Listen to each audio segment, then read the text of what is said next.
Did you ever thought about staying home because you're tired, worn out, and convinced you don't need it? But that invitation, that led you straight to the healing you didn't know you was praying for. Hey family, it's Sienna. Welcome back to Life Lessons at the Crossroads Series 2. Have you ever had something tugging at your heart? A nudge you couldn't explain? A person you felt led to call? An event you almost skipped? A door God was knocking on and you almost didn't answer? Sometimes the invitation we ignore is the very one designed to change everything. Today's story is about a woman who almost missed the moment God had been preparing her for because life felt too busy and her spirit too tired. Let's talk about the invitation I almost ignored. Janelle was exhausted, work deadlines, family needs, trying to hold it all together. She was spiritually running on empty and emotionally tapped out.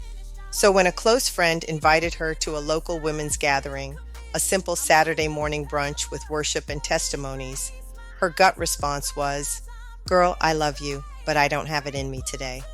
She drafted a polite maybe next time text, but just before she hit send, she paused. Maybe I need this more than I think. With no makeup, little energy, and barely a smile, she showed up. As soon as she walked through the door, tears hit her eyes. Not because someone greeted her, but because the worship team was singing the very song she'd been clinging to all week. During a testimony, a woman shared almost word for word the struggle Janelle had been hiding from everyone.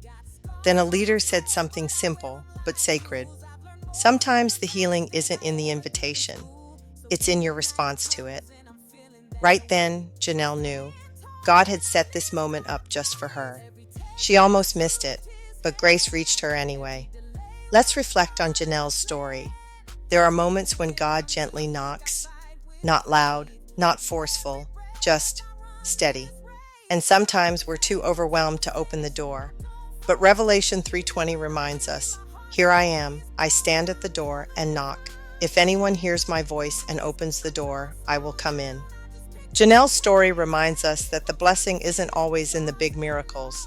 Sometimes it's in showing up when it's hard, answering the tug, saying yes when you'd rather stay in bed.